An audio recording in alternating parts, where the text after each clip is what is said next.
Hey, it's Nate. Hey, it's Brian. Hey, it's Barry. Brian, I love the enthusiasm. I tried Welcome to back spice to it up a Collect- little Oh, bit I'm this so time. sorry. No, you're Talking over good. you. You're good. Go ahead. It's your show. Welcome back. Oh, it's my show. Wow, okay. Welcome back to Collecti-Bros, guys.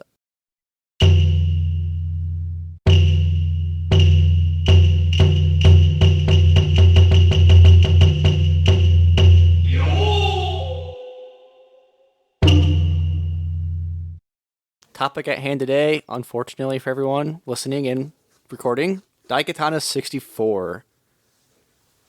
So, little backstory about Daikatana 64 before we begin. And about 10 people just closed the podcast episode. So, how did we get Daikatana? It was developed by a studio called Ion Storm. Ion Storm was founded by John Romero from Doom, Quake, and Wolfenstein 3D fame, legendary game developer and designer. Left to make this game. He was frustrated with creative freedom that he did not get while making Quake. So he said, I'm going to start my own studio, make the game I want to make. Great And we hair, got too. Daikatana. Great hair. I'm just going to throw it out there. He does have great hair. Didn't turn out quite the way old John wanted it to, I don't think. The console version of this game, the one we're talking about today, is published by Kimco. They were a big Nintendo publisher in the 90s. They also did the Game Boy Color version of this game, which is a completely different game. We're not going to really talk about it. Just want to note that it exists. 64 version and Game Boy Color version were published by Kimco. It's a big publisher for Nintendo in the 90s. The PC version was just kind of like a Pokemon. Some of y'all are going to get mad for how I pronounce it, but it's either Eidos, Eidos. I believe it's Eidos. Eidos. We'll go with Eidos the rest of the episode, and if we're wrong, we're wrong. If you guys are surprised to hear that there's a Game Boy Color version, I was too. It is apparently exclusive to PAL in Japan, and it's actually very well received, unlike their other two versions of this game. Kimco decided against releasing it in America due to poor press and frustration with the Daikatana franchise already, so that stayed over in the PAL regions in Japan. Why'd you pick this game?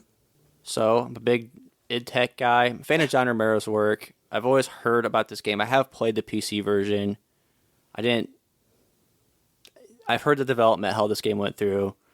Barry actually found a complete in-box copy of this game. And I was like, yeah, I've actually been looking for this one for a while. So I want to talk about it. It's currently the most expensive game in my collection right now, which is just a wild statement after playing it. But so obviously this game has a lot of, what's the word? Infamy. Pretty infamous. It's well known. Cyberpunk kind of took the smoke for it, but like this Duke Nukem Forever, Cyberpunk known as kind of being developmental hell and hype machine being unreal and basically impossible to achieve the amount of hype that it got. This game was like the first big victim of that. Game journalism was a lot different back then than it is now. So if once you were into video games, you probably didn't blip on your radar, but this game had a huge amount of momentum behind it. And I think another thing that's going to get brought up instantly anytime it brings this game up, the ad campaign for this. I don't know if you guys remember. Brian, talk about the ad campaigns, because I remember we were looking forward to this game. We were pretty young, but we were looking forward to it.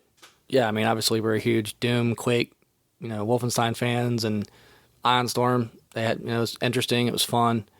But the ad campaign was literally just a big, bright orange piece of paper, and it said, John Romero's about to make you his bitch. Oh, did he? Yeah. And I remember everyone's like, well, it was, wasn't edgy 90s. So everyone's like, oh, man, curse words, this is awesome. But then the game came out 6 to 8 years later, something like that. Yeah. And I think if you just Google this game, the first thing that's going to come up is probably the development cycle and the hell it went through. And then the ad campaign is probably number 2 thing to come up. But interesting, though, if you Google the 64 version exclusively, I think 64 is revered for having some great first-person shooters at the time. You had Perfect Dark, you had GoldenEye, and then Daikatana. And without going too far ahead, I think this game kind of gets an unfair shake when it comes to that. It runs better than GoldenEye or Perfect Dark. Not going to say it's superior or anything, but Wait, you're saying this game runs better dude, than GoldenEye? GoldenEye goes to single frames often. GoldenEye gets it's a weird. lot This of is why I nostalgia. never... It's weird how GoldenEye has 64 this. sucks. Oh I'm yeah, out. I'm no, out. well, I'm not far Walking out. behind you in that regard. Good lord. But I just think it's kind of funny how GoldenEye has this revered, pedestal 64 title for the graphics even get talked about, and it's go play it again. Like, especially even the remaster. Go play the remaster, and it's like, man, this looks rough. And they kind of just fixed the frame rate, which they needed to. But like Perfect Dark, even with the expansion pack, still chugs single-digit frames a second. But take that puppy out, and it's borderline unplayable. This, I'm not going to sit here and say it was a masterpiece or anything. It's got issues. It's not a great game. But for it to be, I mean, it's literally, if you type in like worst 64 games of all time, this is top 5 every time. And I don't think it's a fair shake. We'll tell you why. That's nice. We didn't play it without an expansion pack, I will say. You can't. Confirmed. Are you sure? Confirmed after research. Yeah, you cannot play this game without the expansion pack. Because I swore I got it to boot without one in there. You can get to the menu and won't launch the game. Oh, okay. Yep. All right. So what's the 64 expansion pack list? Majora's Mask, Donkey Kong, And this Daikatana? yeah, That's it? Maybe it's the only ones that actually need it. Perfect Dark didn't need it. No, it didn't require it, but good lord, I mean, pretty much. This came out the same year as Perfect Dark, and That's crazy. That Jesus. is crazy. Yeah, when you just see the quality of Perfect Dark versus this. We also didn't mention something that's a fun fact about the 64 version of this game. It's a Blockbuster exclusive, which would kind of explain the price. If you guys have already Googled the price on it, it would kind of explain some of that. They end up making it, unlike most of the Blockbuster exclusives, this was available to buy through Blockbuster through the holiday season the year it came out, but that quickly went away when no one bought it. So Why would they after renting it? it's a great question. I mean, that's Beat it for in a later. setting. Yeah.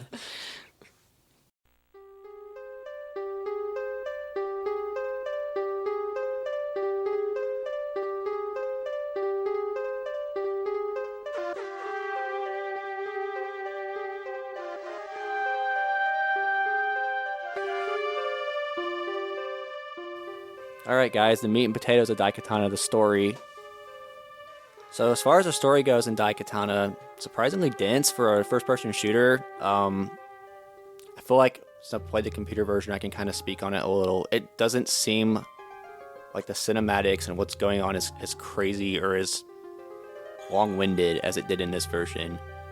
So you get your storytelling through cinematics. It's great. The problem is there's no dialogue, and it tries to tell the whole story of the PC game. It just keeps going. So I will make a very abridged version of the story of this game, because there's twists and turns. But you play as a character named Hiro. He is a descendant of the guy who forged the Daikatana. You are visited by an old beggar that says he's from the future of when, hey, everything went haywire. I need you to go find my daughter. Her name is Mikoko, I believe. Is that right? I'm pretty sure it's Mikoko. Checks out. That she's been trained since the day of her birth, which that's a odd picture, to wield the power of the Daikatana. So With this like 20-foot long sword. yes, some heroes very confused, like why, how. He explains to you that Mishima, the antagonist of the game, used the Daikatana's power to time travel and change history by finding a cure for the pandemic that's going on. And he went back, and that's how he got all his wealth and money, was he found the cure and saved the world. He's manipulated history. He wants you to go find his daughter and stop him. But he only gives the cure to certain people. Yeah, It's not like, worldwide. Side Yeah. note, isn't it crazy how the relevance of this story is more relevant than ever in 2020 when the game is based in 2030? Maybe John Romero wild. used the Daikatana to travel in time and find possible. It's possible. hard-hitting story. I mean, maybe Bernie Sanders is hero. You know what I'm saying? You know, and when they were like, we're gonna start charging Spirit guest, 400%, and Bernie Sanders says, "Oh, fuck you aren't with the government funding," and they said, "Okay, never mind."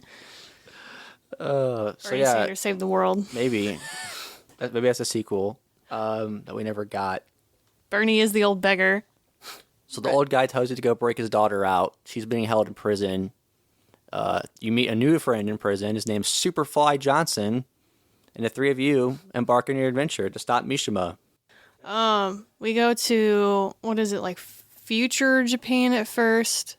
At first, And like then- you're in the coffin, remember? That starts you out in a great scene of like the sewers. Oh my god. It's a swamp. It's like yeah, but the time period's like 2030, like future Japan. Yeah. And then you Yeah. go back to ancient Greece, and then you go to medieval Norway, and then the last one is the year 2030, where he 2030 first again? does his thing. San Francisco Yeah, 2030. Remember? Okay. Alcatraz. Alcatraz. Yep. Yeah, okay.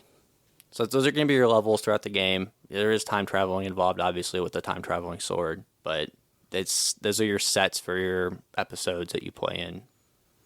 I'll say this. I was watching an interview with John Romero. He was talking about how a lot of the games at the time, especially first-person action games, they weren't very story-driven, so he was trying to do something with like an ambitious, story, controls the plot, controls the gameplay, and like it's ambitious.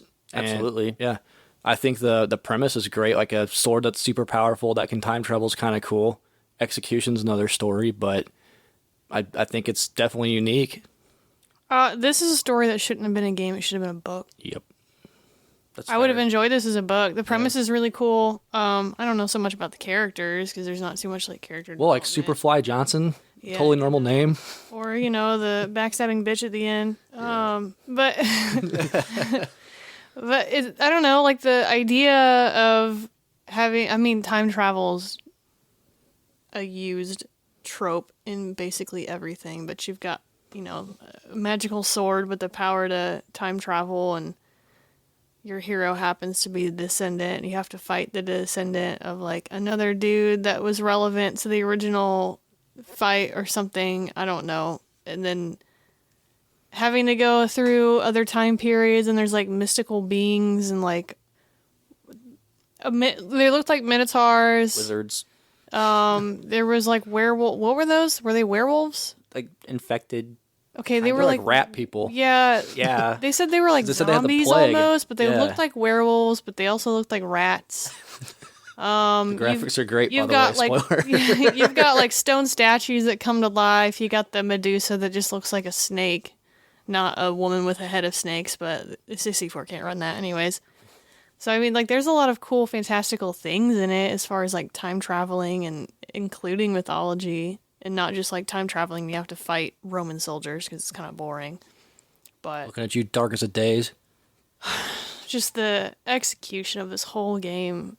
Yeah, I think it definitely bit off more than it could chew, and that was the biggest criticism of the PC version of this game as well. So, before we get into it, a fundamental difference between the PC and 64 version of this game.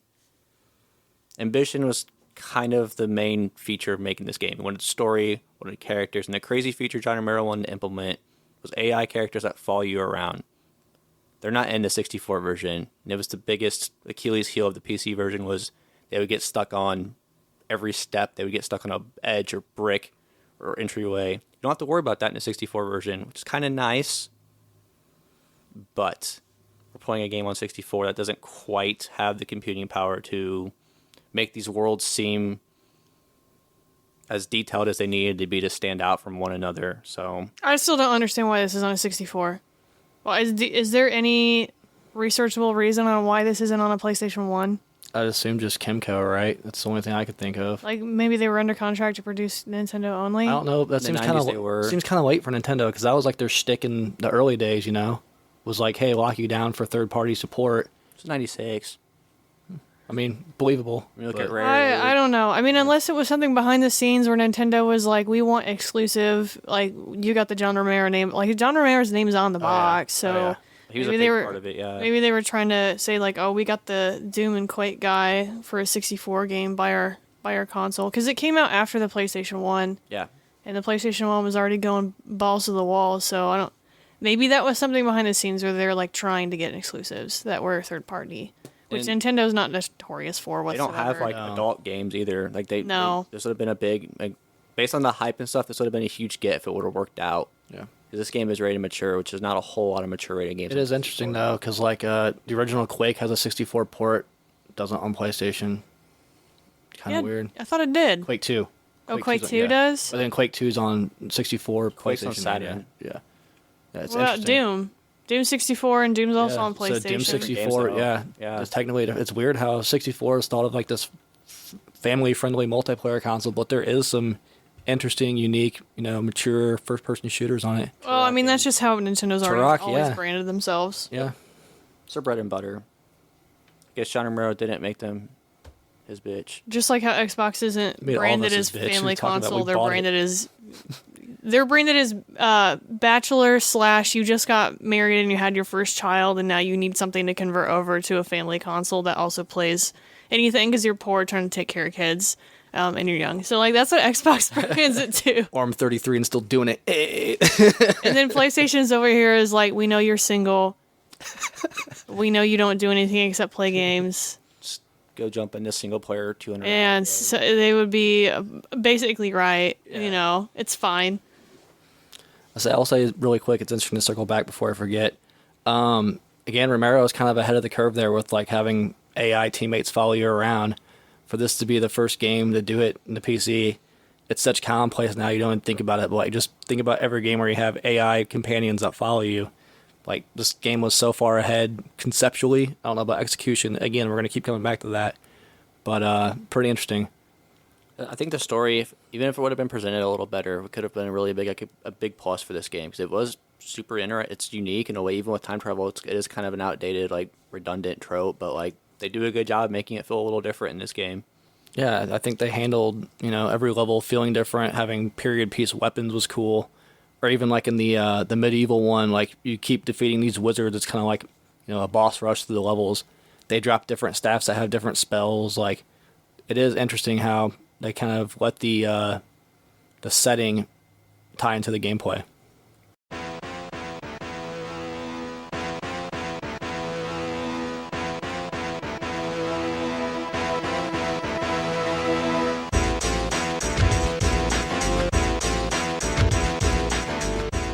So let's talk about the gameplay. I think we have to start when we first handed each other the controller and said, oh, the controls. I think, to me specifically, we're already dealing with N64, which all of us can kind of sit here and admit. I fucking hate it. Yeah, there's no admit it. It's factual information. I don't have a third hand to control all three things. Okay. Well, yeah, no, not going there. I didn't think the controls were great. If you look at, I was just going to compare it to other first-person shooters on the N64. Even Brian brought up Doom earlier. You can change the movement to the D-pad on Doom, and it plays a hell of a lot better with that. What do you mean? So you can hold it like a normal controller? Is that what you're telling me? Yes. Wow, who thought of that? Huh. So this game does not have that ability, so you are stuck using your C buttons for movement, and your trigger for shooting, which is pretty normal, and your stick to look around. It's clunky. I think we'll just go ahead and say it like that. I would have been fine with the stick being the camera control as long as they were able to allow you to change the movement to a C to a D. Or, I don't know, like, if you wanted to have a left-handed control or a right-handed control, like, that just sucked. It was bad. Yeah, the one positive I will say about the movement is you could either set it as inverted fixed or inverted look like free, or non-inverted look and non-inverted free. That did help with like some of the camera issues, but that helps you and the three other people out there that play inverted, Nate. I said the non-inverted as well, so it wasn't. I don't know. I mean, how many times did you guys use fixed though? I didn't. Never. I tried it. So really? Okay, so, yeah, I tried it, and there was one level. Because what I would do is I would basically I would keep my camera dead center, and the way I moved was just strafing. Yep. Like, I cannot move and use that camera at the same time, so I had to strafe, and I would put it at, like, body level for enemies, and that's where my camera would stay when I would strafe around and attack.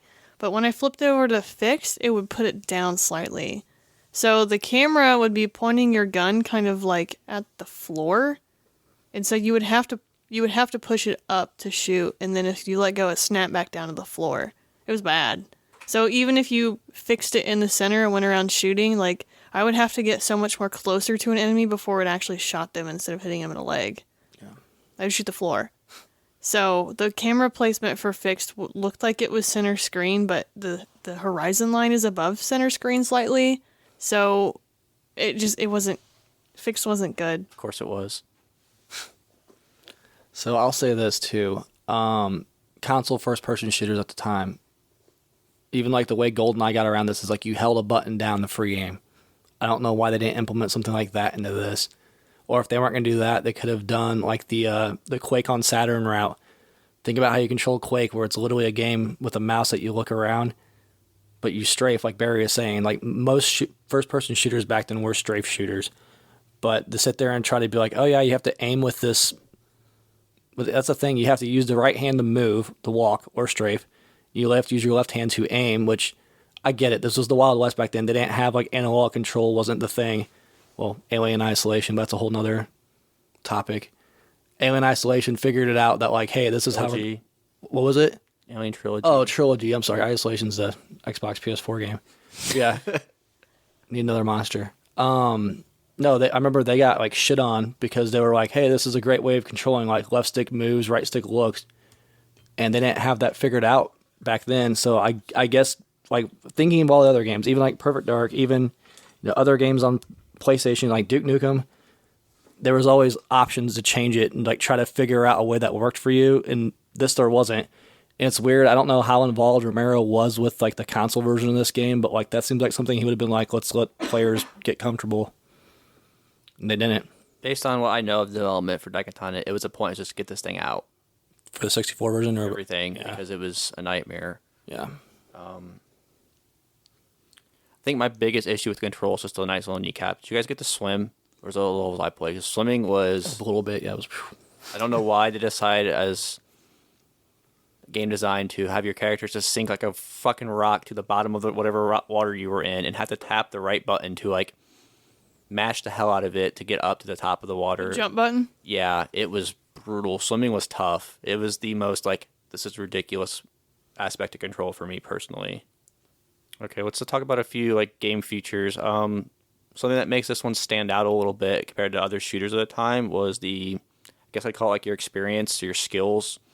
There's different categories you could get, either finding upgrades or just using, and they would go up. And they seem to go up pretty quick as you were playing it. So your damage by shooting enemies, it would go up. The first level, I feel like I had several skills go up pretty quick, and there was a decline towards the end, but we had a couple issues with that. Not the game itself, but we had a power surge. No, we didn't have a power surge. 64 Pikachu zapped it, bro. My expansion pack, I guess, wasn't seated right. I don't know. It was playing for like 3 hours, and then out of nowhere, it would just reset. So. And then I couldn't get it to work. We didn't have a memory card attached to it, whatever they call it in 64. Yeah, because I don't have one of those. A big feature with this game, if you don't have your skills up, it's gonna affect it pretty crazily, actually, surprisingly. So we had to skip levels. We weren't going to restart this game because we were over halfway through with it. We put an hour into that second level. That's we were only on the third level of 16. Second level killed. We apparently struggled more than most people playing this game, but it was only just one part, jumping over lasers, like the accuracy. And again, it goes back to the controls. Like I get you have a run and walk toggle, but jumping over these lasers that do 20 damage, and there's 3 lasers you have to quote jump. All I'm saying is whatever guide that said go into the pit under the lasers was bullshit because you couldn't get the fuck out the pit again. Yeah, you did. Well, you could. You just had to jump straight into a fucking laser. Yeah, and I die. So just run through the lasers, man. It's not going to hurt that much. Don't be trying to jump in between them and stand still because you're going to jump on a laser and then freak out and walk into the lasers. Just run fucking through it. That's all I'm saying. It worked. First time. Pro tip. So pro tip, make sure you can save your skills and save your progress. Pro tip, buy memory card. Yeah. We had to use a level skip, so we lost all of our stats, and it made the game way more challenging than it actually was. So all of our weapons were gone. It was no rough. damage. It was nothing, yeah. It made it much challenging. The game's not super challenging other than the controls, so it definitely implemented we thought we were going to be slick too. We're like, game. we'll just do the level skip. We lost all of our stats, and then we're like, we'll just get our guns back, and it didn't matter because the stats control a lot of your damage, especially for I remember some of the bosses. I would just dump everything in, but he's not dead. Yeah, let's talk about how a gun that shoots fucking nukes does the same amount of damage as a crossbow. Yep. Which is crazy. There's no control over like the weapons. When you have your skills, it's like a lot more damage. Like these bosses are taking 2-3 shots if you're actually where you're supposed to be at in the game instead of jumping to the level. Yeah, but no, what I'm saying is even with all my stats, 2-3 shots from a Glock is going to be the same thing as 2-3 shots from a grenade launcher. Okay. It seemed like there was at a core of like 4 weapons per zone, and no matter what, if you had a wizard staff versus a Glock, for the first weapon you get, that's what you're getting. It's 3 hits to kill anybody with the first weapon. I get what you're saying. Yeah, I agree. No, I know what you're saying. It was definitely like a weird. So in this version specifically, it is the PC version. You can't bring guns from other time periods, and this one you can. So it's like, oh sweet, I can bring a laser rifle into ancient Greece. It should be a walk in the park. Nope, it's the same amount as throwing a bladed disc at people where it takes 3 hits to kill them. It's like, but I'm using a laser gun. I don't understand that design choice. Can we also talk about how the name of the game is Daikatana, and you only get to use the Daikatana once in the whole game? That was an interesting choice since you can use it freely in the computer version. And Well, as you should. Like, it's a pivotal piece of the story. It's like the game's about this weapon that you have with you and you can't use it. What a jarring choice there. It would have been a much more fun melee option than the Fist of Doom. That was literally the weakest punch I've ever seen in a game, probably. That and the Silver Claw was pretty shit. All melee weapons melee were pretty bad. The hammer was pretty good. The hammer was dope. I Hammer apologize was to the good. hammer. The hammer was Yeah. dope. It makes me wonder if it was kind of like a Quake Easter egg, because if you know about the development of Quake, like I guess Romero was really trying to push like the Norse mythology stuff, and it was like melee-based combat. That's why you get the axe and stuff. Makes me wonder if it was like, hey, this is what I wanted for Quake. Yeah, but why Pure can't I use speculation. a sword? Yeah, I don't care if the sword's not powered up. Yeah, Because, like, in order to time travel with the sword, you have to, like, imbue it with power, and the only way to do that is to defeat the bosses, the mystical animal bosses or whatever. But between that, like, your sword doesn't have any power in it. yeah. Does that mean it can't cut anything? Still the most powerful sword ever. It's like 20 feet long. Yeah. The most powerful sword in existence is useless without the power of teleportation, that once you use one time, it's fucking useless again. Dude, I He's don't- not concentrating hard enough. He even says like, I think I need to concentrate more or something like that. Like, Multiple times. way to go, hero. So it definitely feels like a missed opportunity not at least having the sword as a melee option. And it is an option in the PC version, which is extremely frustrating. There are an immense amount of weapons in this game, though. I think it was 4 or 5 per area. And by the last one, when you're in that weapon wheel and you're just scrolling through all your weapons, it's pretty wild. I mean, you settle on like 2 or 3 that are good. Yeah, exactly. And then once those are done, you're like, oh fuck, what do I got to use now? It feels like filler. And there's a couple I want to talk about specifically. The disc that you throw in like the ancient Greece level, they're awesome on the PC version. I remember grabbing it. These are awesome because like they don't get really thrown until they like have to, and you can like sit there and just cycle, and they both basically act like pinballs. They just bounce off people in the PC version. So I was pretty excited to grab them, and I was like, "What the hell is this on this version?" They just like thud. You throw it once, and it like falls on the ground. You don't retrieve it. If you don't pick it up, you don't get it back. They're really disappointing in this version, and they're one of the standout guns in the PC version. Honestly, I used them a lot, like throughout the whole Ancient Greece level on PC. So that was pretty disappointing. The staffs are kind of cool when you're fighting the wizards because they actually like seems like change it up from guns to like magic, and it's kind of a cool little change of pace. But again, it's either a big splash effect of fireballs that bog the frame rate down to 1 frame a second, or I have to hit you 5 times even though I'm using a effing gun. So I will say, I think some of the best weapons are the ones you get initially, right? Like that ion blaster when we could. That's what we were using throughout the game. yeah, it's literally the first Oh, gun it you was get. so accurate. Right. Everything else was just like horrible splash damage, and you pray you hit them. As far as level design, there's a couple moments that had me just scratching my head, like, how are we supposed to figure this out? And I think the one that we're all going to laugh about is when you go to Norway, and you're like, I need to get access to this basement.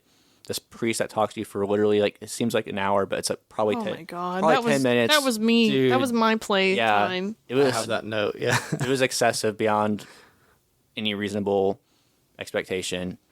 Finally figure out you're supposed to open up this secret door.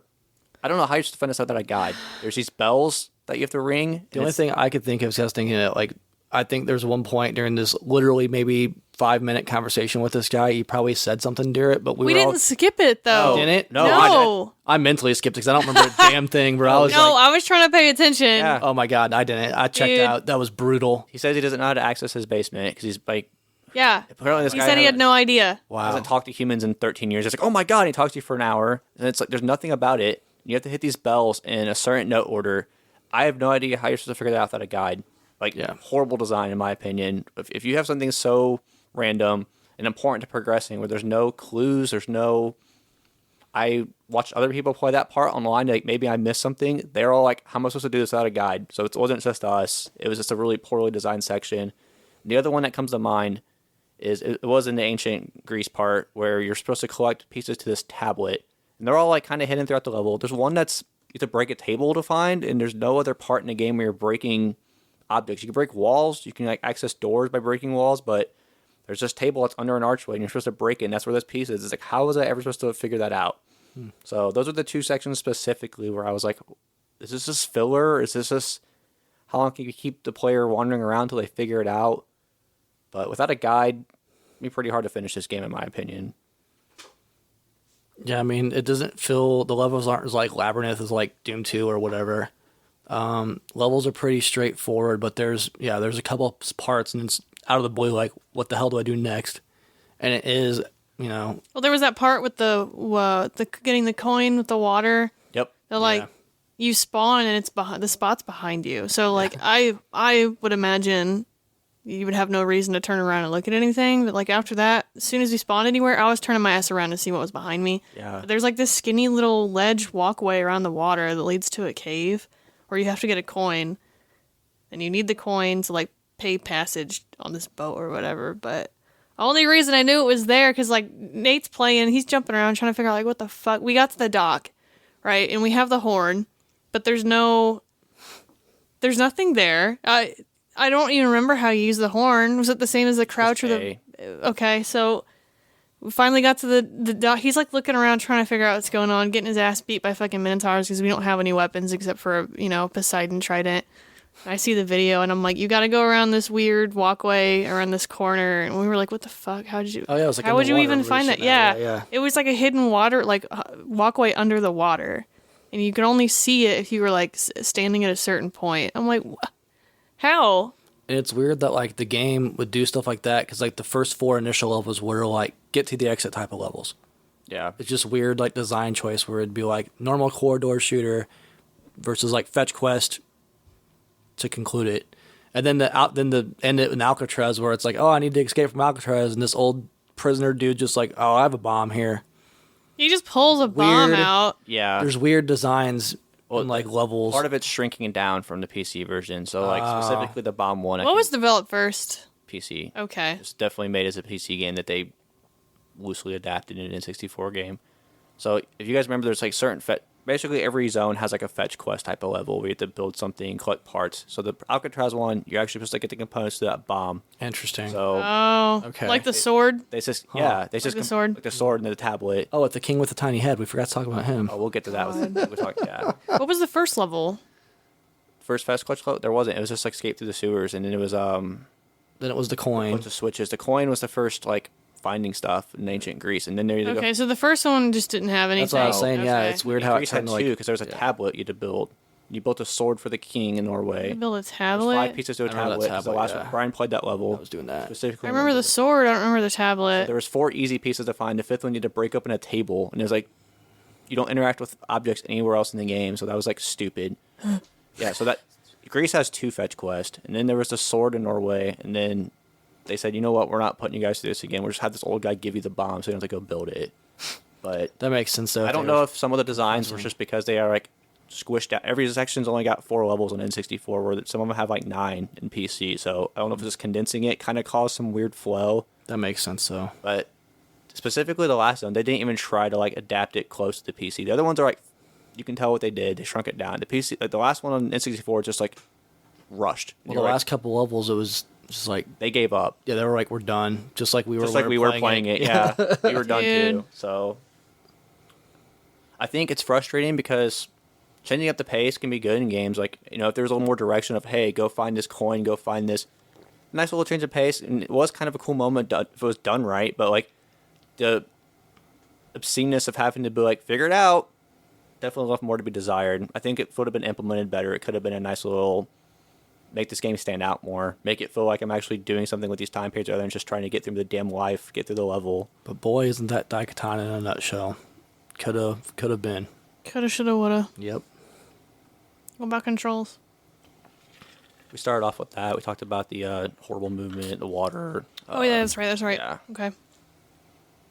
Yeah, it's just kind of in cap on gameplay. I think this could have been cleaned up, polished. This could have been a fun little game. I think fighting Medusa was cool. Is it even fun on PC? That's the thing. So, because like at this point, if it was made for PC and then ported down to a 64, you can't get any more out of that cart. The PC version, if the AI wasn't so bad, it's a competent, fun shooter. I won't say it's great, but it's passable. Now, there's patched stuff now you can do with it. Makes the AI play like real AI, and they follow you. You don't have to sit there and crouch behind them and push them through levels and stuff. So it's a solid game. Like without the hype and everything, if you didn't know it and just played it, you'd be like, oh, it's a fun 90s shooter. Not bad, not good, just fun.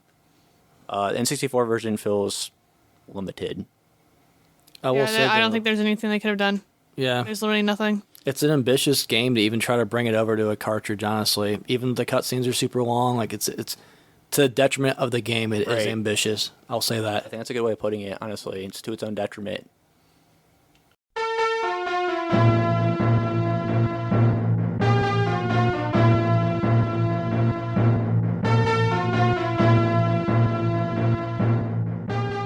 So the graphics, I feel like, man, They're bad. We're talking about N64. They are going to be muffled.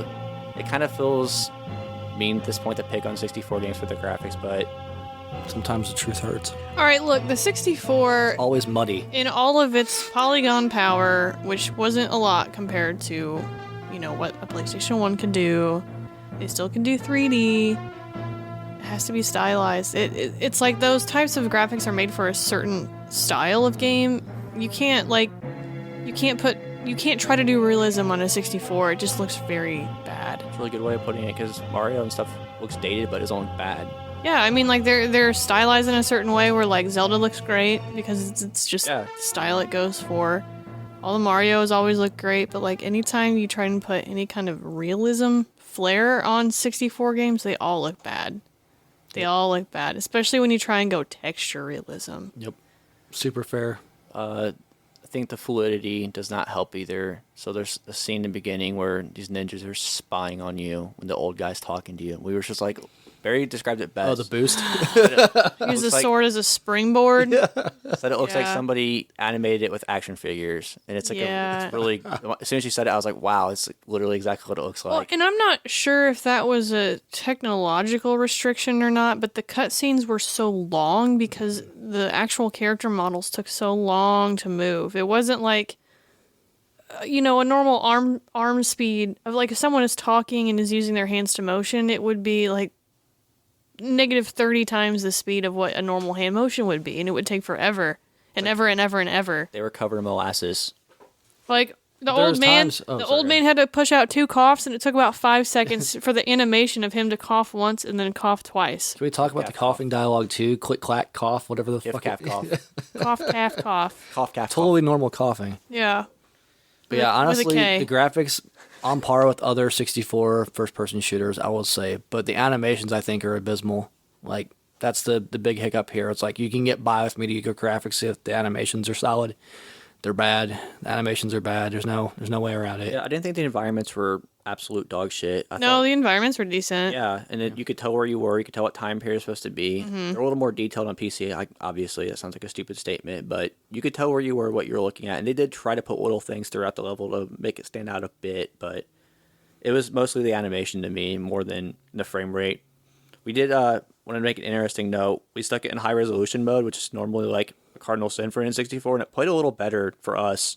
A smidge. It Yeah. made the screen smaller though. Letterboxed it, yeah. So Yeah, 4:3 aspect ratio letterbox, so right and left and top and bottom, not just the top and bottom. I was watching other people play, and they were, I don't know if it was using a retro tank, but they were just clugging it on high resolution mode where it was unplayable almost. So, like, interesting that we didn't have that problem. What do you mean? So I was watching a guy. I mean, we had some really bad stuttering at Yeah, one I'm point. talking like throughout. So remember we were fighting the wizard, and Brian was using the staff, and he was shooting he's like, "Hey, can anyone tell what the hell's happening right now? Because I can't, because I'm shooting these bombs at this guy, and he's shooting lightning at me." And it was like 1 frame a second. There's people that in the first level that would turn on high resolution, and it was just clugging like that. We really had problems with clugging. Well, you know what? I credit that to the power of Pikachu. Yeah, maybe. That's Little- it. Little thunderbolt. But yeah, there's other people that were just like slogging it, playing it, and they're like, "Oh, I can't even do high resolution." It's like we didn't have that problem. It's kind of interesting. But we ended up leaving it on high resolution as we played through it. Yeah. So I don't think we ever turned it off. it wasn't much better as far as resolution. Yeah, there was definitely a few times where it would have a lag spike, but it didn't last very long. I'll say, though, to sit there, as I said in the intro, to sit there and say that GoldenEye is this masterpiece and then sit there and be like, oh, the way it runs, the way it looks as an argument, it's total dog shit. Because at times, I would say most of the time, this ran better than GoldenEye. I don't think this was a complete unplayable clog of shit. Like, it ran fine. It ran like an N64 game. Exactly. I think if you put it in comparison to other games of the time in the genre, it's on par. Maybe not the controls, maybe not the animations, but graphically, performancely, I would say it performs better than some of the AAA games that Nintendo had their hand in. That's one thing I was watching, whereas a lot of guys were running it side by side with GoldenEye. I was like, I forgot GoldenEye ran like this. Like, It's an early game for it. that's the thing, though. Most of my GoldenEye memories are in multiplayer. Sorry, you look at Perfect Dark, it's made by the same people, like, significantly better game. Than GoldenEye. Yeah, it is a better game than GoldenEye, yeah. Like, there's not even a close count. People remember the multiplayer for GoldenEye, not the single player. Exactly. And, Yep. Like, GoldenEye's, no one has fond memories of making Natasha run around, fucking try to arm those goddamn nukes, of her going this fucking fast. Babysitting Quest, the nerd guy, No one has Weasel, any whatever the fuck his name fond is. memories of that bullshit. Yep. It's true. One special moment, as far as the graphics department is concerned, in the Norway level, the objective is the king has gone mad from disease, and you need to appease him by building him this sword. And when Brian ascended to the top of the king's throne, we all three started cracking up because this dude's head is so tiny. I don't know what happened with when they built this character's model, but they decided to make his head about the size of a fist, and the rest of his body's massive, and it was an amazing moment in time and space. Another special moment in graphics this game was when you were in the time stream, when you were time traveling the Daikatana with these great cinematics. The background looked like a tie-dye fruit by the foot, and it made me hungry. I'm going to throw that one out there. It's funny, though, compared to the PC version, it just looks kind of like a slipstream, like, space aesthetic. 64, they're, like, dropping acid or something. They're like, yep, this is what we're going to do. Like, make it Technicolor, man. Looks like you're in a weird lava pit. But what's funny is the frames on that ran really well compared to the game. Yeah. The dragon fight was pretty badass, too. Charizard versus Rayquaza. Yes. The 45-minute fucking cutscene. No dialogue and the same MIDI song playing on loop.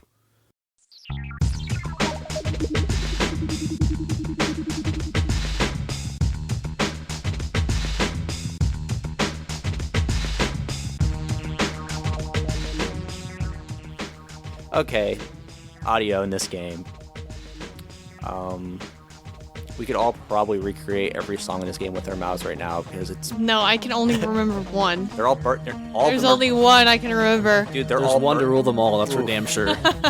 So it feels insulting the MIDI music because there is some great MIDI music out there, but whatever area of time you're in, there's one song for that section on the loop throughout the levels. And then your cinematics with no dialogue have the Power Rangers theme on super slow MIDI going in. Bro, it's like a Megadeth breakdown, but it's like one bar, and it's on the loop, and it's through a MIDI machine. It's awesome in its own horrible way. So the music's clearly the one that stands out for like this is lacking, but you're gonna get that when you're playing a CD-based game on a N64. Well, they probably didn't have any cart space left. Yeah. On there. So I thought overall the sound effects were passable. I mean, I don't think anything really stood out, but I don't think anything sounded horrible. It's one area where I'm not going to sit here and have too many negatives about, given the limitations of the console, but the music is what it is. It definitely left more to be desired, but I also understand that we're playing on an N64. I thought the sound was acceptable overall. It was passable. Nothing, like you're saying, not to beat a dead horse, nothing's going to be memorable other than the same song looping in your head over and over and over. But, I mean, as far as one of the glaring negatives for me, I think the sound design / no voices, which is expected. It's just part of the limitations of the game and the console itself. Was there any voice dialogue, or was it just like Nope. sound effects? Or, All like sound the effects. That's why reading screening? walls and walls and walls of dialogue that sometimes when it skipped for 3 minutes. That's another thing to bring up. There's times where we'd be, quote, watching these cinematics, and for them to get to the next line of dialogue would just be like, seem like an eternity. And I think the first time we booted the game up, we were like, oh, push A because it wants you to push A before it says Daikatana, and like you pushed A and it skipped the cinematic. I was like, oh, that was just a long pause for dramatic effect. Like, what the fuck? Oh, but then the cinematic that I did with the old man in office, you had to push A. Yep. So it's like There was no consistency. Man, right. That was rough, but that's more of a lack of sound conversation.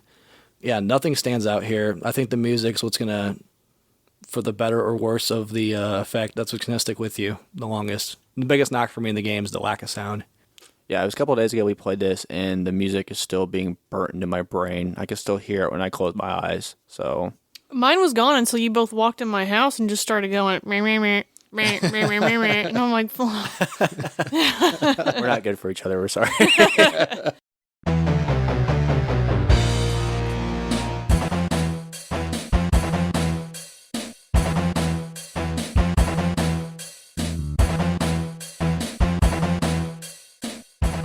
All right, so as far as collectability price aspect, this one's pretty interesting, it being a Blockbuster exclusive on the 64. Loose cart price is kind of all over the board. I see anything low as $50 for the cart up to $100. It's a lot of its condition. A lot of people want the Blockbuster sticker on it. If you don't have it, it goes a little cheaper, weirdly. So is it this one, Super Bowling, Sculptor's Cut? Is that just the 3? Or is there another one? No, there's a racing game too. It wasn't Wave Racer, was it? No, it's a stunt race. Stunt Race. Stunt Race that's 64. Right. Okay. Yeah. Super Bowling's Blockbuster? No. Yes, Yeah. that's why it's so expensive. Well, shit. Yeah. So price is kind of all over the place. It's weird. Like they're out there, they're available. There's one that's in absolute hoard condition right now for $50 on bids, but sold anywhere from $50 to $100 loose. You're looking at a lot more than that when you start going complete. So, the interesting thing about Blockbuster, I mean, I feel like a lot of people listening to this who do collect like are aware of it, but Blockbuster, when they did their rentals, most of the time, I believe I want to say management probably just didn't care about the boxes and just threw all the boxes away. Because, like, they didn't have the space to store them. So they throw the boxes away. Maybe they'd keep the manuals. Maybe.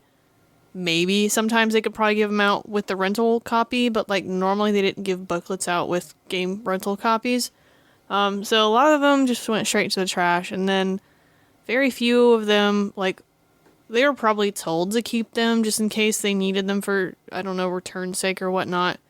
So any of them that got kept probably were just kept in a box up in storage somewhere, never touched ever. So that's why there are a lot of them out there that are pretty immaculate, just because nobody touched them for years and years and years and years. I know, but it wasn't a lot of them. Yeah. Some Blockbusters, and it's just like, it seems so, if I was running a store, my God, but they would take it out of the box, put the cart in like a clamshell, put the manual with the clamshell, kind of like you were saying. Yeah, okay, I remember that too. And then they put the display box out on like the rack and like shrink wrap the box so it looked like it's but you bring the empty Daikatana box up to the, like, I want to rent this. I've seen that, yeah. There was actually somebody recently who put a Zelda. picture on Reddit. It was a pre-owned Zelda that was shrink wrap. It didn't have anything inside.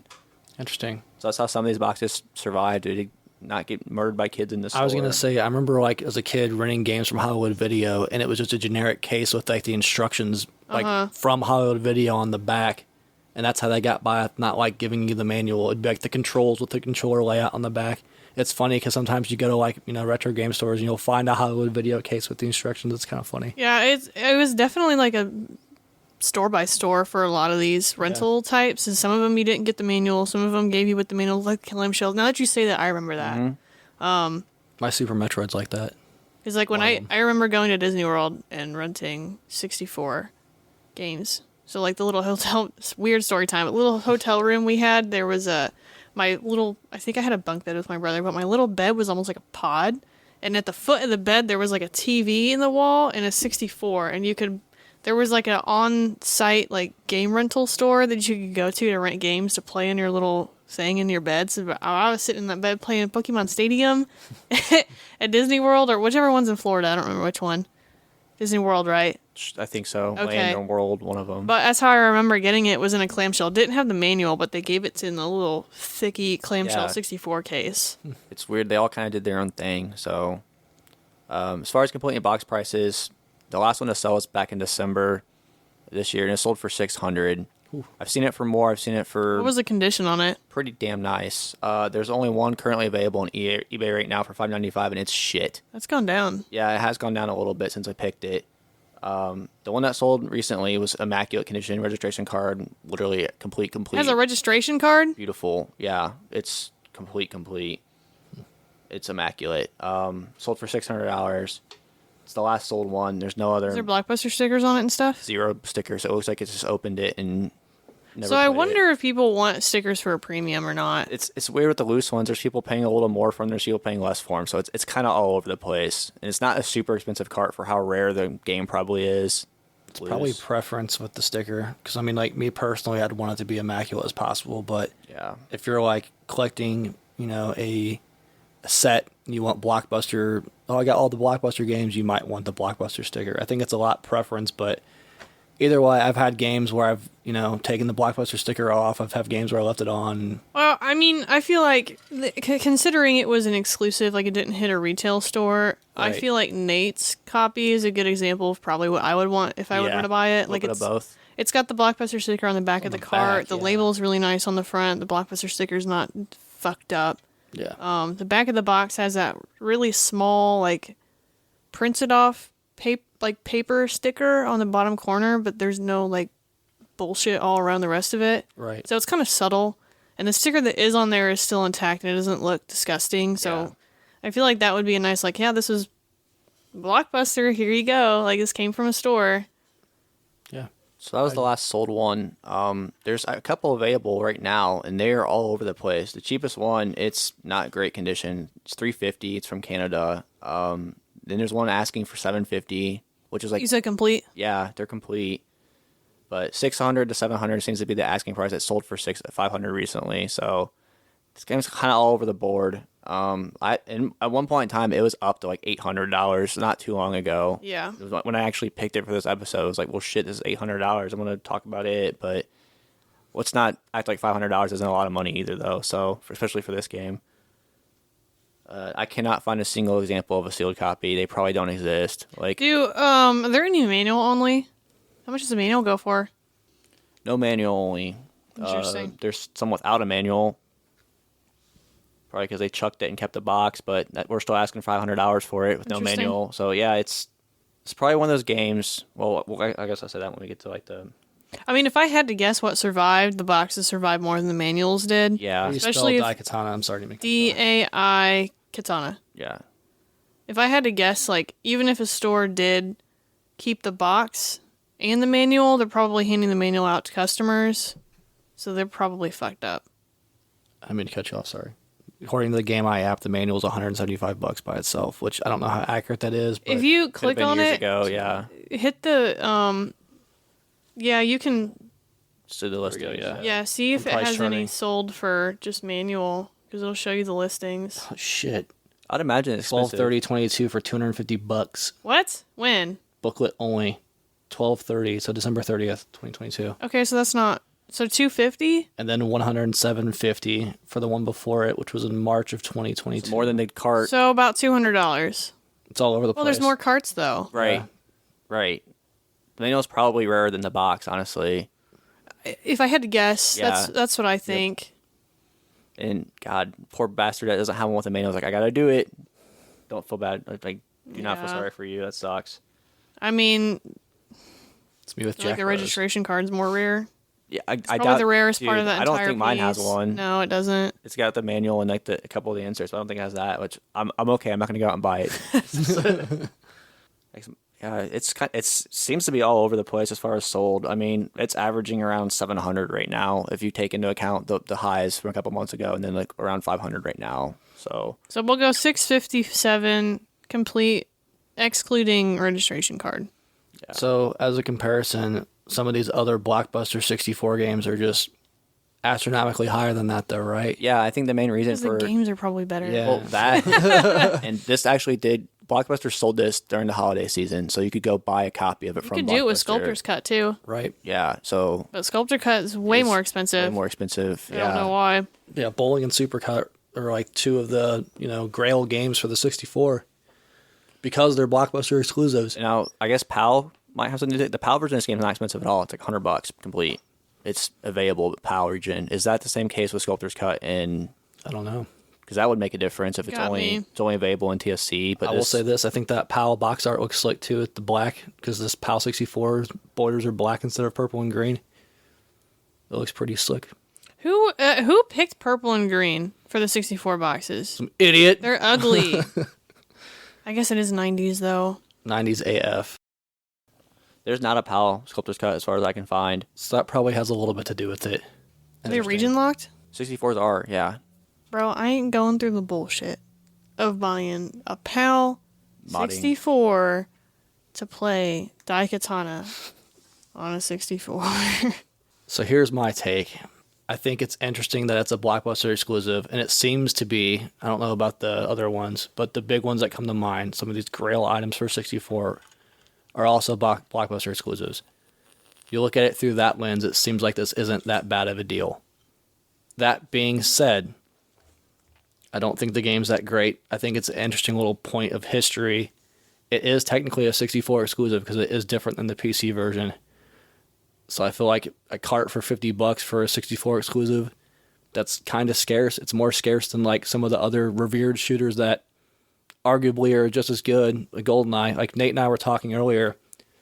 GoldenEye is remembered for the multiplayer. Like there's nobody out there that's clamoring for the amazing campaign. Like all of your memories from GoldenEye come from the multiplayer. So like to sit there and say this is a standalone better campaign than GoldenEye, I don't think that's a crazy statement, to be honest with you. I'm not going to go out and say that this game's great, this game's amazing. I'm not even going to say it's good. But to have an exclusive Nintendo game that is a Blockbuster exclusive for a $50 cart doesn't seem like a crazy bad deal to me. Now, complete in box, I get it. Like 64, I was a guy who just spent $200 on a fucking 64 Spider-Man just because it has a paper box. It's a tough pill to swallow for most people, myself included. If it wasn't Spider-Man, I wouldn't have done that shit. So sit there and spend $700 on a paper box seems kind of wild to me. But like as a Doom head, I want a copy of this game. I don't think I'm ever going to pay that much for this game. I don't think a cart is an insane solution just to play it and experience it. I think this game's got like this horrible reputation, and I think it's completely unfounded, honestly. I'm not going to sit there and say this is great. I'm not going to say go play it. But to sit there and just the horrible reputation this game has is completely unfounded. There's way worse on that console. There's probably worse first-person shooters on that console that, you know, nothing's coming to mind, but like... Park. Yeah. Okay, there you go. Yeah, South Park Games is trash. All right, I'm going to stop you from just cycling over and over and over, Brian. This game is shit, okay? Like, we're not going to say it's unfounded bad. It's bad. It's bad, but I don't think it was poorly marketed. But is it worst game of all time released. bad? Is it worst game of all time bad? It's probably the worst game on the 64 I've ever played in my life. That you've ever played, yeah. I could see that. That's a fair statement. It's but pretty bad. There's worse in the genre on the 64 is what I'm saying. I feel like when I see these all-time list of worst games ever made, this is pretty close to the top. It's always top 5. It's not the worst game I've ever played. I've played worse games on modern consoles. 3, 360, Exactly. PS4. I've played far worse games than this. But is it worth $700? Like I said, no. horribly marketed. Yeah. Horribly executed. Yep.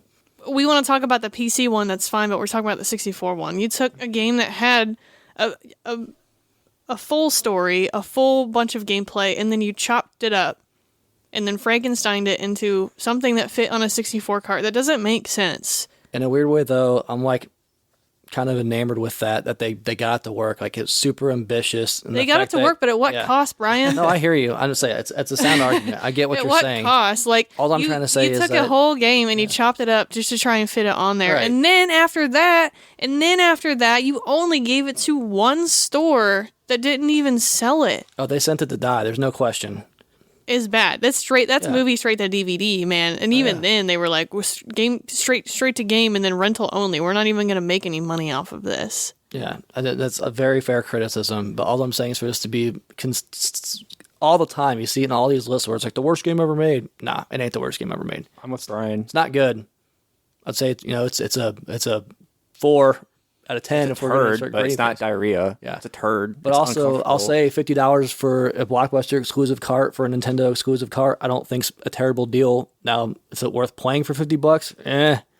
Different question. But as far as collectability goes, just to have, if you get one with a Blockbuster sticker on the back, like Nate's copy, I actually like that. It's on the back. That's not obscuring the label. It's a cool little, collectible piece for $50. Box, I think it's wild. I ain't paying that much. Like, I'll probably never have one because I don't want to pay that much for it, but I think I know Barry's answer, but what do you think, Barry? I don't want this game. I don't like this game. This game is too expensive. It's bad. It's a bad game. It's not worth it. They butchered the story. Absolutely butchered the story. Butchered my hands trying to fucking play it on that controller. that's the truth. Like, butchered the faces on all those models. Is this game mouse Graphics compatible? are bad. Oh, course Graphics are bad. Sounds mid. MIDI. Gameplay sucks. Like, hitboxes are horrible. Hitboxes are absolute trash. It's just not good. It's extremely hard to follow because, like, I wanted to sit there and actually know what the story was about because it sounded interesting, but it is such a slog to get through that I have so mentally exhausted sitting through those cutscenes that, like, I didn't want to watch them anymore. Yeah, And I didn't care about the game anymore. Bro, yeah, we were all And then there was nothing in the actual gameplay that made me be like, well, you know, the cutscenes are long, but at least this is fucking rad. No, dude. A whole round turd sandwich on another turd with a side of turd fries and some turd nuggies with a soupy turd sauce drizzled right over on top, packaged up in another turd, all delivered to you. A big turd. All right. You broke Nate. Nate's dying over there. Fine until you said turd sauce. Turd sauce, man. It's turd drizzle. Like, it was just, and then not to say, okay, look, this makes me so angry. You're gonna make a game that's already this bad. I don't care, development hell, whatever. Your marketing is fucking horrible. You're not wanting anybody to play it. Nobody even knows what this game is about. And then you throw it off to a Blockbuster and say, get people to rent this. Are you gonna let them rent an expansion pack too? That's a good point. Are you kidding me? Like, you require expansion pack to play this game, and then people rent this game and then say this is shit because they can't even play it.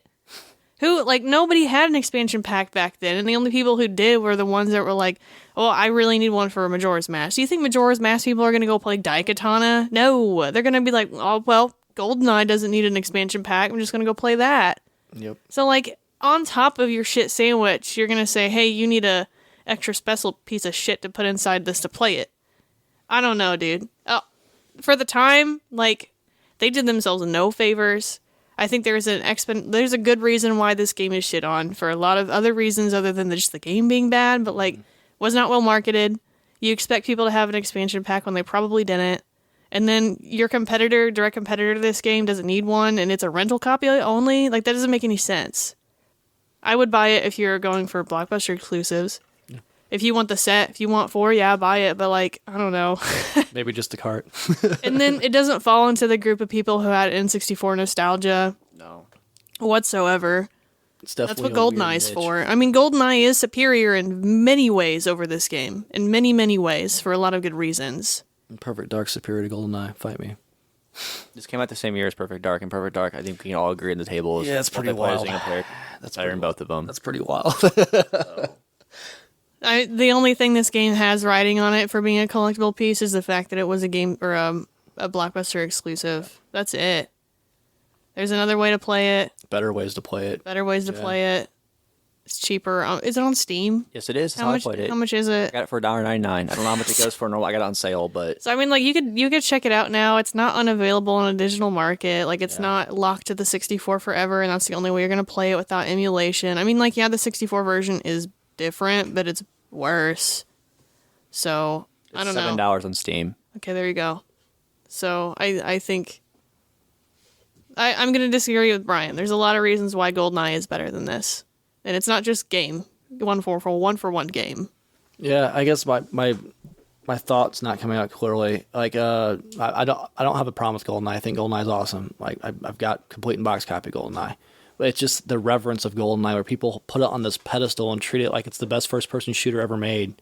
It's the first multiplayer shooter a lot of people ever played together, man. Right. Yeah, it's very, very, very nostalgic for people. It's the most nostalgic game ever. Like I said, for a multiplayer shooter, which one doesn't need an expansion pack? Oh, I hear you. Let's talk about the multiplayer in this game really quick. Did you guys get to see any videos or anything of it? No, I was exhausted. Yeah, I did feel like I needed a cigarette after playing this game. So the multiplayer in this game is awful. There's 2 maps. There's 2 game modes. Nice. And you have to get shot so many times to die. Like, you feel like you need a cigarette after killing someone. It's like each gun maybe does like 10 to 20 damage, but like you have to sit there and just shoot the shit out of the other person for anything. Unlike GoldenEye. So is it like Battle Arena style? Yeah, it's like deathmatch, and there was Gem Quest, I think it was called. Okay. Where you still play deathmatch, but you had to pick up gems to win. Interesting. Yeah, Sounds great. So it's not this has horrible multiplayer. Like the multiplayer is probably worse than like they didn't even try this, tacked it on. So at least I feel like the single player, like they didn't do it well, but they tried. You know what I mean? Yeah. So Yeah, nobody talks about GoldenEye for the actual game other than Right. playing with their That's what I was friends. saying, That's yeah. a big factor. Unless you're That's what I was speedrunner. trying. That's a better way of putting it. Like nobody has fond memories of the single player of GoldenEye, but still, it's like, what shooter should I get for 64? Oh, GoldenEye. Like what? With my one controller by myself, I'm good. Yeah, but if you have one controller by yourself, you're gonna pick Daikatana or GoldenEye. Both of them are bad. Picking Perfect Dark. picking Turok. Yeah, that too. I mean, at least the guns feel different in GoldenEye. No, I'm not trying to compare the two. I just think it's funny how revered GoldenEye is. Like I get the point you're making. It's this pedestal game where everyone swears by it's the best thing on the console, which even that's debatable. GoldenEye's $40 loose, by the way. So So it's insane. You can get this for $10 more, where it's like kind of a collectibility thing or a fun story behind it. Like, one, I'm paying $40 for GoldenEye is crazy because there's so many of them, but that's unrelated. that's a no from Barry. It's a no for me too, honestly. Unless maybe you can get the cart on the cheap. I think it's a cool conversation piece. I think it's, if you're like Barry is saying, if you're going for the set, $50 for a cart, if you get a Blockbuster sticker on it, cool, man. Like, Yeah, I mean, if I have to sit here and think of what other games ever have existed as a store exclusives, like the Blockbusters ones. You know, like there were, now GameStop's like, oh, only GameStop's getting Borderlands physical, yada yada. It's still digital though, right? Right. The only way to access these when they came out was to rent them from Blockbuster and then buy them if you got lucky. It wasn't like you could just walk into a store and buy them. So there's something a little special to me about that as a set. So if I was into that and I was into the 64, I would want them. Yeah. I'm not. If there was a Daikatana on PlayStation 1 and it was styled the same, I probably would be more inclined to buy it just because of the console, but I probably still want it. It takes a special kind of collector to want these. Yeah. And I don't think the game being bad has any factor on people still wanting to buy it because it's a Blockbuster. Exactly. It could have been any other game. You could have had, I don't know, Quest 64 be one or Tetris 64 be a Blockbuster, and like people would still regard it as the same because it's in that whole other hierarchy of 64 games. Actually kind of scarce, yeah. It's a game I kind of wanted. Like I said, big id fan. John Romero, really like him. It's one I've always wanted to experience. I feel like I got a really good deal at the time for it. I had the money for it. $280 is still $280. There's, looking back, there's shit I want more for $280, but you don't see this in the box a lot. So I said, you know what? I already have a pretty top-heavy N64 collection. I was like, this will be a nice little like feather cap. There's not a whole lot I'm actively looking for on 64 anyway. So if I do find something, usually jump on it. That's really all I wanted. The Blockbuster exclusivity didn't really have anything for me personally. I know that's a huge subset of N64 collecting, though, is getting those Blockbuster exclusives, and that's why the value is what it is for this game. I was shocked to see the cart price be so low. I want to throw that out there. I think $50 for a cart's kind of like, if you're going for a complete N64 collection, unquestionably pick up the cart at least. Like, that's so cheap for what this game is to me. yeah, $50 is totally reasonable for something. If it's you're exclusive, man. if you're collecting to collect, if you're collecting to play, like you should probably pass on this game overall. I mean, I don't know. Something like it's kind of the same with Super Bowling and whatnot. Is the carts are always going to be cheaper because there were more of them. I mean, considering there is a scarcity to Blockbuster exclusives as it is, it's fine. Yeah. I mean, they are high for a reason because there's not many of them out there, but there are a lot more carts than complete in box. If you're going for, I want to say 80% of the people who are going for Blockbuster exclusives, they're wanting complete. Right. They don't care about cart You're already only. spending money. They're skipping cart only. Yeah. They're like, some other schlep can buy those. I don't want that. I want all of it. I would agree with that. You're a self collector and you're already buying. You don't give a shit.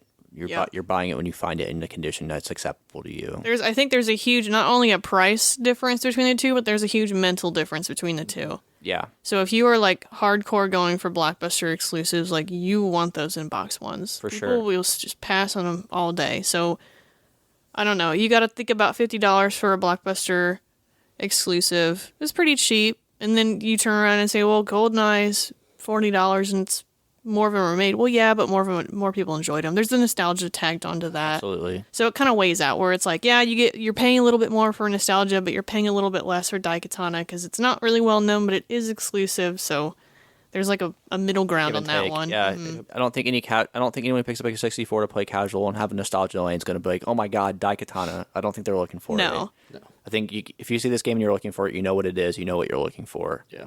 I didn't realize how expensive it was when I purchased my copy. I just kind of wanted it because I did. That's why I said, Nate, I'm buying this. I said, all right, I don't have gotta- enough money, and I gotta said, I figure do. it out, so check later, pay you back. Yeah. But yeah. I'm really glad it's in my collection because it's not something I wouldn't pay $500 or whatever it's going for now. The $800 at the time, like I don't think I could do that. That's something that's an eventually, like if I eventually needed it, but I was fortunate to get a pretty good deal on it, so I went ahead and jumped on it. Thanks, Barry. Well, I mean, there's a little bit of history of you like wanting John Romero games, anyways. Yeah, like, it's I a little different than being collected like stuff. Stunt Racer. Right? Yeah. Whereas, like, if you had to pick between the two, like, I already know you're still picking Daikatana. yeah, if it was $5, I'd still pick Daikatana. So it's I like id games. I like first-person shooters. I pretty much want all of them. So I will say, if I had to say it, yeah, this game is probably worth the price. Not that I'm going to buy it, and I don't Sure. think the game is actually good, but I think paired with it actually having a real scarcity tied to it, Sure. not just because like, oh, it's been a long time and like we've lost some copies. Like, no, it came out the gate without a lot of copies. And that wasn't it doesn't feel, I don't want to say natural, but it doesn't feel like people made it like that. doesn't feel inflated. No, people didn't buy up copies to hoard them or whatever. It has Physically, it is actual rarer. it has actual scarcity tied to the game, and not only like the game, but the box and the manual so much more because of how it was treated. Yep. And that wasn't a formulated plan that Nintendo had. Yeah. And I think that's why it is worth the price, because it's not superficial. What am I thinking of? Artificially inflated. Yeah, Like it's deflated. It's not an artificial scarcity that's Yeah, created by somebody else. Like, that's just kind of what happened at the time because of the time period, and you can't replicate that again. Paper boxes, man. Yeah, you can't do it again. So paper boxes are already hard to come by, all things considered. But then when you have it tied to a store that's looking at games as a profit and not as a collection, like, they don't care about. They want the thing that's going to get them money, and it's the cart. Yep. They don't care about the rest of it. It's a very different, thing nowadays. But back in the 90s, like, people didn't care about the boxes they came in. That Threw them shelf away, space is bro. what was valuable. Yeah. Especially in a retail environment where space Yes. is everything. So overall, like, I think it's a really good way of putting it. I'm gonna say yes, it's worth it based on you compare it to. You always got to compare it to something. I'm gonna compare it to the other Blockbuster exclusives. Even what's at its highest when it was $800, that's still significantly cheaper than every other Blockbuster game complete, like mountains away. I feel like Super Bowling's comparable to this one. Super Bowling's like $2,000 complete in box now. I sold mine for What? like $1,800. I sold mine for like $1,600. 1,600? The box, the Super Bowling box. Oh yeah, I is like paid rent in ungodly the store rare. for and all my bills in the store. All for right, them. never mind. Well, nobody Repro. rented this game. so- $500 for a cart for Stunt Racer.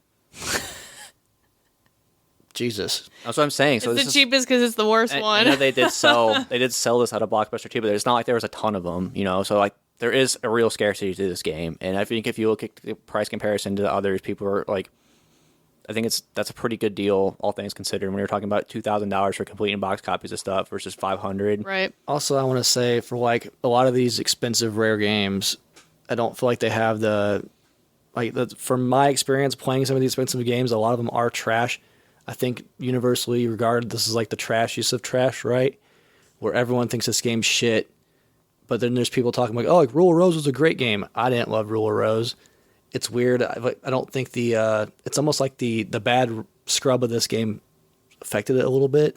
So I guess this, when I picked it, was the most expensive game in my collection. Now, if I'm looking at second place, it's Rule of Rose. I'd rather have this than Rule of Rose. I'll say that. I'll say that personally. too. I don't know about collectability, but personally, I'd rather have this. It's just more my jam. I'm Yeah. a Doom head. I love, Romero. The fact that Rule of Rose is an exclusive also, but paper box, it's cool. Cartridges are cool. It's just more my jam. Personal. I think that's all preference, but Yeah. I'm in the same boat. That being said, find the cart. Is the game worth it? No. No. Is it worth it as a collectible? Yes. I think that's a really good way of putting it. Yep. As a pure video game, a source of entertainment, you're not going to have a great time playing it, No, but just buy it on collectible piece, I Steam. feel like you're kind of getting a deal, honestly. You'll have a better experience on the Steam one. Well, make sure you mod it, put the patches in that fix the AI. Because if not, you will have a better time playing 64 than that one. Thanks for listening. The next episode of Collecti-Bros, Brian's going to head this one up. What's on deck? Yeah, we are going to do movies that would make sweet/killer video games. Good old movie tie-ins. That we haven't seen since Amazing Spider-Man 2, apparently. Oh yeah, we're gonna talk about that. If you guys liked what you heard, check us out on all the social medias, Facebook, Instagram, the TikTok. Twitter that nobody's on. Tweeter. We've said about 15 episodes in a row at this point, but Twitter for now. At Collecti-Bros Pod. These are all at Collecti-Bros Pod. Thanks for listening. Appreciate you all. Sayonara.